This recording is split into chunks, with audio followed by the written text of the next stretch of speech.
Okay, something else that I don't think that you caught. You talk about these a lot.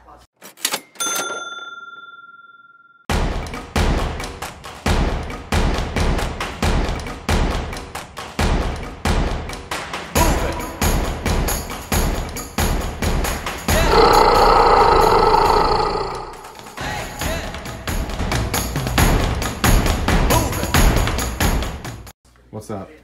Cookbooks. Yep. But I just sold. I do some cookbooks, but we were looking at them, Emily and I, when we came in. It's not the cookbooks that you want, the recipes. This. I just sold one of these for 25 bucks. Yep. Oh, it has the rooster on it. Right? It has the recipes in it. And the recipe too. And the box is actually in really good shape. Yeah, that's nice. That's nice and vintage. And it's got the cards. Sure. It's got more index cards. Yep. It's got handwritten ones. Yep. That's what the people are really after. It's got typed. That really gets it to where it's older. Yep. So there's no price on it, so you probably get it for, I would assume, less than $1. And this little thing hooks on here. Obviously, it's come off because they have the stuff on there that's too tall for it to stay on. Right. So just snaps right in there. There you go. Yeah, that's a nice piece. It is a nice piece. For sure. I like the colors. Good job. So I just pulled the recipe box down, and look, who's going to keep their photos up with their cookbooks? This is a pretty good cookbook. I've sold it before. Fanny Farmer, there's a lot of them out there, but they do sell. They're not bad. This one right here, so photos. Oh, liver spots. We all need to know about those. Favorites by Sue. These are all handwritten. So will people just buy random handwritten recipes like that? Yeah, I would leave them right in this, and I would sell it just as it is. Okay. I would probably put, well, I've marked my stuff up a little bit so I can run a sale and take a best offer, but I would probably put this at $29.99, and that way if I, you know, when you get artichoke dip, that sounds good. Yeah. When you get stuff for pennies, and when I am done with an estate sale, I don't go, oh, I paid 25 bucks for this, and I paid 10 bucks for this, and I paid $27 for this 5 boxes of ephemera. Right. You can just at that point say you paid pennies for everything because you paid. You ended up lots of times they'll give you a bulk deal if you're buying more. So, man, you guys pick these up because I have a feeling since it's with the recipes. Yep. Yeah. Emily and I, so we left this one for you because we said we knew Noelle would like it. Very nice of you. Pepper jelly. Sure. I make this every year, but I use habaneros, not jalapenos. Cool as a cucumber ring salad. So I'm telling you right now, food conversion. People will eat this stuff up. They love it. It reminds them of their grandmas. It reminds them of their moms. There might be a sulfur and molasses. There's a recipe in here somewhere that somebody's mom or grandma made and they've been looking for forever. So a binder like this, what would you estimate that could go for? I would list this at $49.99. Okay. I wouldn't even comp it. That's just what I would list it at. Okay. Just because of the handwritten. All right, now time out, brief intermission. Now, while it is true that we did leave that big book of handwritten and hand-typed recipes behind for Noelle, the truth of the matter is that I would not have picked it up. I would have left it behind. I would have missed it. Now, why is that? Well, the reason is that I wasn't thinking about it properly. I was looking at it as if I was a buyer looking for a recipe book, I would have thought that someone would be searching for something that was branded, like a Betty Crocker book or Joy of Cooking or something like that. I also didn't count on that people would trust something that some random person who they don't know just wrote down in a book somewhere. But, you know, if you think about it more, it makes sense because back in the day, that's what a lot of people did. They hand wrote their cherished recipes to pass on to the next generation. And, you know, a lot of things that some people might have gotten from a cookbook, you know, that was printed, well, they could have modified it themselves and put their own little touches and techniques and stuff into it. And all those things are in those types of books. So if you find situations like this one where you miss something or something you learn about, then try to apply that the next time you go out sourcing. So thanks to Noelle, I haven't shown this video yet. It's coming up, but I did recently go to an estate sale and I was looking through a box of books. And in the box of books was this, which if you pull this out, what you'll see is that it's just an old composition book.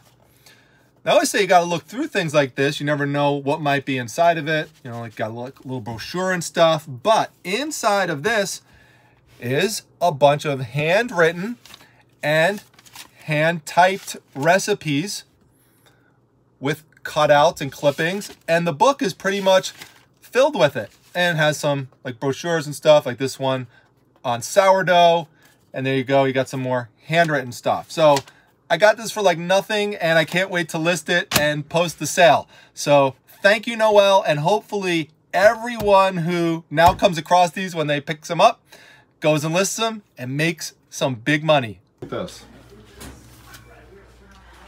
That was cool. That is very The Babka. I like the name Babka, right? We need to send this to Jake. Apple tart. There's some good that's kind of cool. Look at Babka's on the back. Yeah. Yeah. I'm gonna look it up. Yeah. You take that. Anything dairy.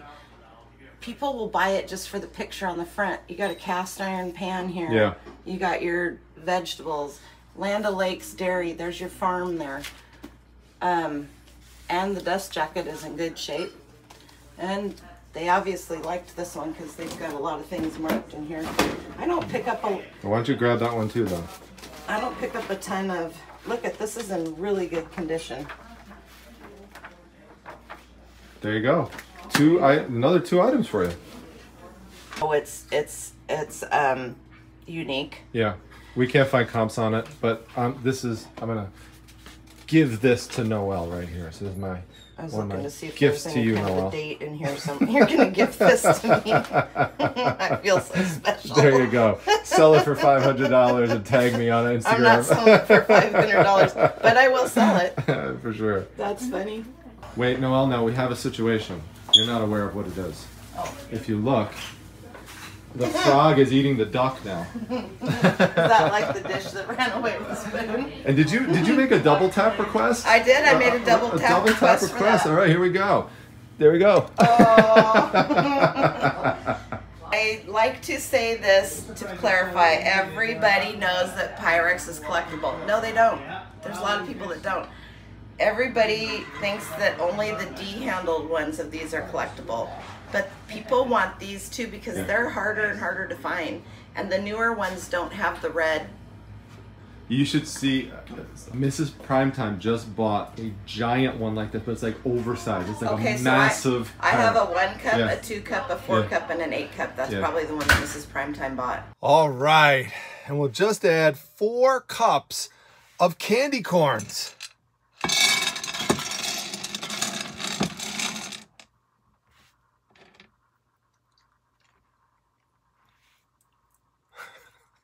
And I just bought all 4 of them 2 weeks ago for $8 for the whole set. And they will be mine. I'm not reselling them. Because I grew up with them. My mom had the set. And now I only have the 1 cup and the 4 cup.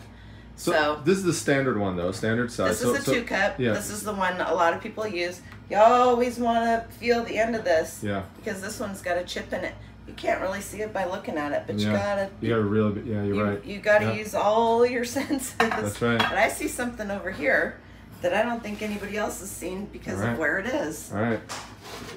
On the bottom. It's an enamelware pie pan, and this goes right along with your the strainer there. You are so good with this stuff. It's amazing. People will use this for anything. Yeah. What is super hot in the plant world right now? Succulents. You can put some. Maybe I should take this from a thrift bottle. Maybe I should take this from a thrift bottle. Take it. Put some nettles in it. No comments from you, Troy. If you put sand and soil and mix it together and you put some succulents in here, and then you can put your little rocks and you can find your little cowboys or whatever it is that you design with. If you do Southwestern, maybe in New York you want to find some little cityscape pewter, whatever. And then you have this nice little centerpiece to put wherever. You can put it in your bathroom, you Right. can put it anywhere. Right. See, I have to start thinking like that. I see something like that, I start thinking of food. I start thinking of like a fruit pie or And something. you could also use this to bake a pie in, Yeah. and it's still very much usable. Yeah. Okay. All right, cool. And really, other than the paint is off of it, you could tell they loved it. They used this a lot. Yeah. This was probably, I don't see any glass ones. That means absolutely nothing. Somebody else Right. had already picked them up. This was obviously one of her favorites because it was well used. Not just pie. You can make biscuits in here. You can do all kinds of stuff. So. But something like that, when it has that kind of love to it, but you know, technically it's scratching and stuff, and there's color loss and This stuff. could have been her grandmother's. But does that add something to it in terms like value wise? like- What does that do to it? I don't know that it adds a lot of value to it. Does it take Enamel away ware- much? No, this one isn't. This one doesn't have a lot of chips and rust on it. She Okay. took care of this. Okay. It was well used. Okay. Well used. Nice thing about this too, this will fit in a toaster oven. So if Okay. you're looking for, it's hard to find pans for toaster ovens. Right. Because they're narrow. This will fit in a toaster oven. These will fit in a toaster oven. People look for these little tiny dishes because a lot of people use toaster ovens. Electricity is expensive right now. It costs a lot less to fire up a toaster oven. My toaster oven is a convection oven. So a lot of times, I guess a way of thinking when you're going through a kitchen like this, you have to think of function, you have to think of age, but don't necessarily tie yourself to it having to have a brand name on it, right? Exactly. Yeah. Especially, I think that's especially something like this. Same goes for cast iron. People are so set on Wagner, Griswold, and Right. they go, oh, Lodge. Well, Right. guess what? Lodge owns Wagner and Griswold now. Right. And there are a lot of highly collectible cast iron pieces made in the United States that aren't named. And if you go on my channel, I have a playlist that says, that's public, it says helpful research for eBay, and there is a video on there that talks all about all the different other brands. This guy is on point. Yeah, I saw you talking about that the other night on your live show. And So- then I'm pretty sure this is an older Nordic ware. Might not be. No, it's not. Angel food can, cake can, or bunt cake pan, and it's aluminum. I personally don't use aluminum for medical reasons. Okay. But here you go. Here is another succulent planter. People will put hen and chicks in these, and they'll put them outside in their flower garden, flower bed, right around in their flower beds. Huh, People that's mine, sir. That box is mine. do. It's a good idea. Put a sold card in your box so people stop grabbing items out of it. Look and see what the brand name is on it, but before Alright. you turn things over, Oh, that's true. Watch out that the water doesn't pour out all over the place. Same Now- thing with decanters, Noel. I've seen if many they have, people break and if they have decanters. alcohol in them, Yeah. you should probably want to take a taste of it and see how good it is. I'm just joking. I don't drink. You gotta but be I careful with tease about it. decanter tops because I've seen people at estates that they turn them over, then the stale dealer goes crazy because you just shattered the whole decanter. Don't be talking bad about estate sale dealers not emptying the water out of this because they're here working for a long time and lots Yeah. of times they will. Oh, thank you so much. There you go. You got a souvenir. There you go. Get that all the time. They use the stove. They use the microwave. They're here all day. Right. It's not just to come in and grab everybody's stuff. It takes it takes a couple of weeks depending on how the house is. Now, I knew that what kind of brand this was by this right here. Okay. But a lot of people won't. But stainless steel teapots sell like crazy, and this one happens to be Farberware. Now, don't let this scare you because if you have an SOS pad and or Barkeep's Friend, which there probably was some here, and or just a regular scrubby pad and some baking soda, this will come right off. Okay. Okay. Is a name on the bottom? Yeah, Farberware. You see it right there? Stainless steel. Oh yeah. Okay. Gotcha. This is actually in So what would you say you could get out of that? You think? $6. Probably could list it for $39. Okay. All right. This is in really good shape. Okay. So, you know, I mean, there's not a lot of calcification and all that stuff. I just take a toothbrush, my favorite cleaning tool. Yep. I just take a toothbrush and put a little either Barkeep's Friend or whatever, and I put it on there and I scrub it around, add a little Dawn. Dawn's my favorite to use because it gets everything out. scrub around there, scrub, scrub, scrub. Same thing here. If these are really bad and caked, and I literally, right here in my kitchen window, I have one of those flat blade razors. Right. I will take it and I will run it right around here. It'll loosen all that stuff up, Yeah. and then you can go in there with your, takes. I sometimes do that with a toothpick. To Yep, get into same those thing, creases. toothpick Yeah. or the bamboo skewer, any of that kind of stuff. Yep. Yeah. Yep, absolutely. All right. So while we were talking, I decided to grab the Fire King bowls that we were talking about in the prior episode. Make sure you check that out if you missed part 1. Noelle was talking about how you could clean off this outer glaze if it was inappropriately put in the dishwasher. So I decided to take advantage of my big hand there and grab all of those at once. They were just $0.25 a piece, so couldn't pass up the deal. This is a good one. So these are like shrimp cocktail, you know, forks that you would get, they would bring you to eat your shrimp with. Right. Or stuff like that. And there's 2 of them by the same maker. A lot of people won't buy this kind of stuff because they don't carry a loop. They don't have any way to, and you know, it's hard. But guess what, you guys? You have a computer in your pocket. So all you really need to do is find a spot where you can get a good look at it. I have it upside down. And you don't need a loop. Oh, there you go. Yeah. Magnify it. If I can, Vernon silver plate. So these 2 are the same. This one's, I knew they were silver plate, but it doesn't really matter. Somebody has a set somewhere. This is Vernon silver plate also. Somebody's missing 1 or 2 of these. They aren't big money, but for somebody that doesn't want to ship something big, you could probably get $15 for all 3 of these together, or you could sell those 2 and this one, but they are all the same company. And if you can't find anything on them, you can go to replacementparts.com and they will almost always have all of this, but there's also a lot of sites that just do silver plate and the names of the manufacturers if you just Google them. Okay. And can you tell us about this one here? Oh, this is, Yeah.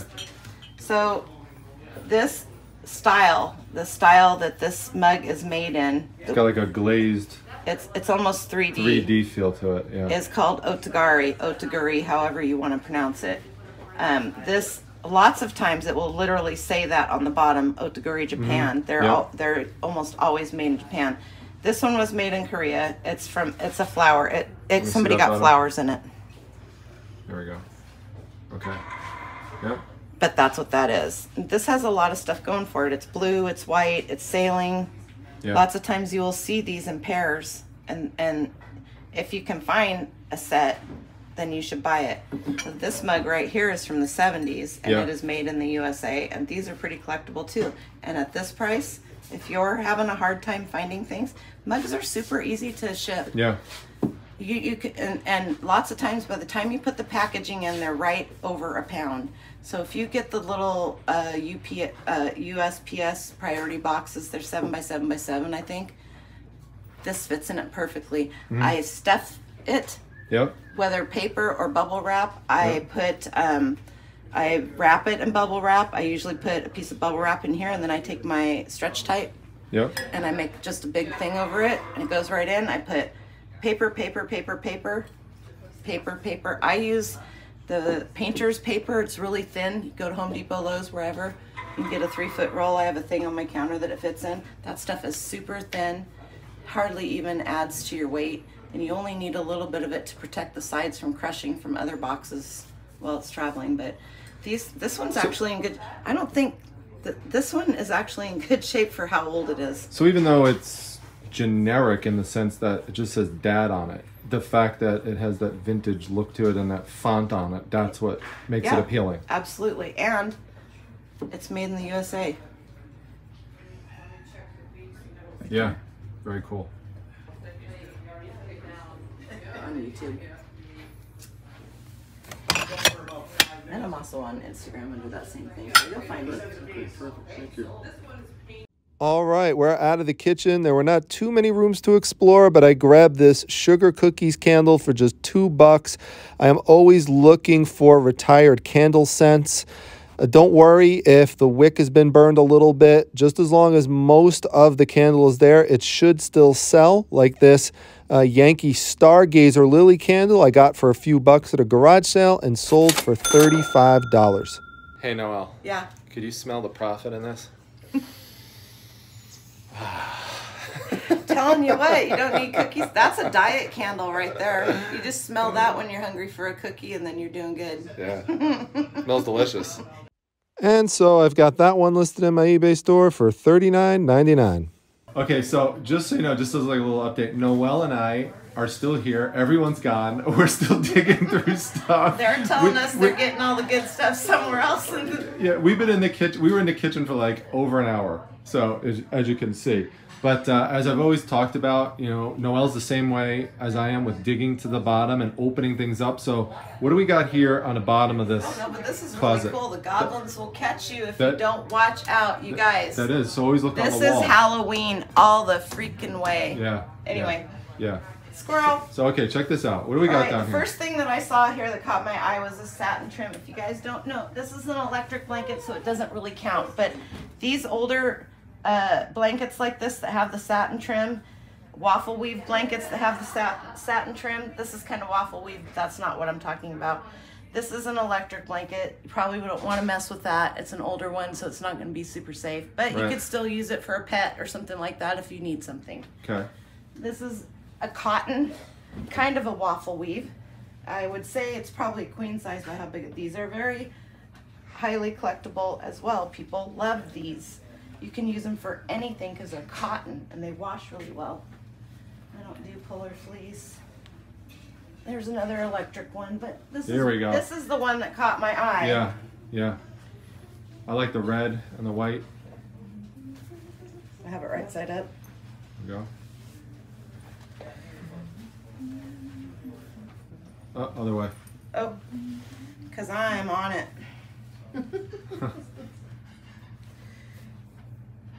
There you go. Nice. That's very nice. I don't see any pulls in this. This is in really good shape. I like the fringed ends. Kutztown University, nearby Pennsylvania. There's something right there, but that, see where my phone is? on the bottom. Yeah. Yeah. So you guys, you got to look at this stuff. That's true. Look at that. Somebody cut that. Yeah. That, you have to look at everything. Yeah. You use all your senses. Yeah. You use your fingers to touch and feel stuff. You use your eyes, you use your ears, and you use the camera on your phone. Yeah, but it's still a good point about the kind of stuff that could, hide on the bottom. Absolutely. Yeah. Look everywhere. Yep. Very cool pieces here. We're going to pick up Wishbone and Provenance. Read that.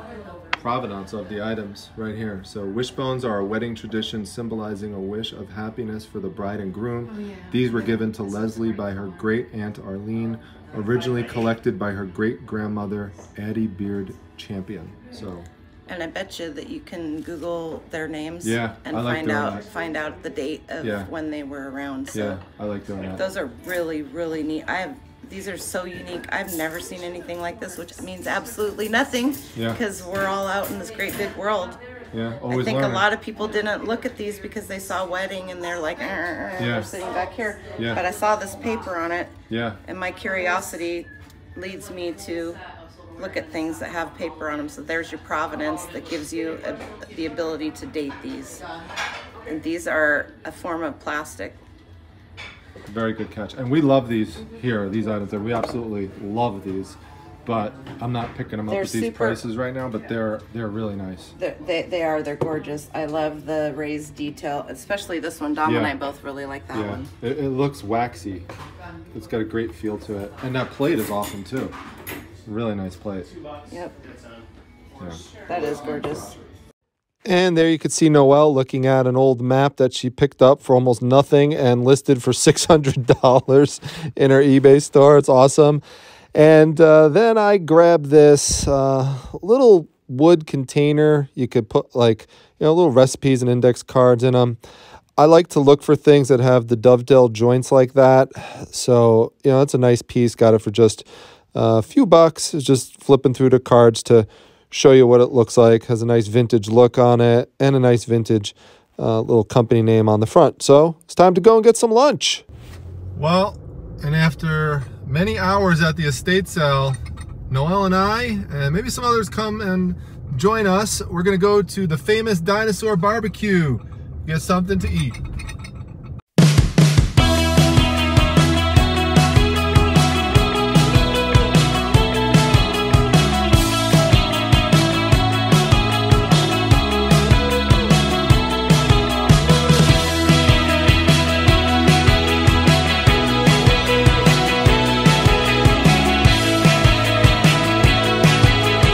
Hey Chris, do you know what you're gonna order here, Mr. Crispy? Yeah, I think I'm gonna have to get my sandwich. Oh, Mr. Chris, see, he's so famous they named the sandwich after him here. Is there a primetime meal on here anywhere? What the heck's going on here?